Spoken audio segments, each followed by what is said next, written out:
যত রাত বাড়ে শয়তানের চতুর্দিকে ঘোরাঘুরি বাড়ে, তত বেশি ওরা অ্যাক্টিভ হয়।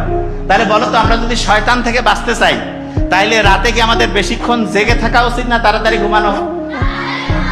তাইলে বলো তো, যেই কাজগুলো শয়তানি কাজ, এগুলো কি বেশি রাতে হবে না দিনে?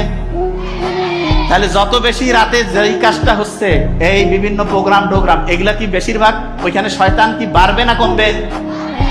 তাহলে বলো তো, শয়তান থেকে বাঁচতে চাইলে দেরিতে ঘুমাবা না তাড়াতাড়ি? শয়তান যদি ব্রেনের মধ্যে ঢুকে, ব্রেনের পাওয়ার বাড়াবে না কমাবে? তাইলে বলো তো, ব্রেনের পাওয়ার বাড়াইতে চাইলে তাড়াতাড়ি ঘুমাবা না দেরিতে?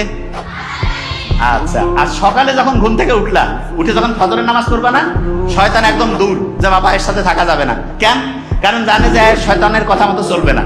ফজরের নামাজ যখনই পড়লা, সারাদিন শয়তান কাছে এর সাথে থাকি লাভ নাই। তাহলে শয়তান থেকে যদি সারাদিন বাঁচতে চাই, ফজরের নামাজ পড়বো কি পড়বো না?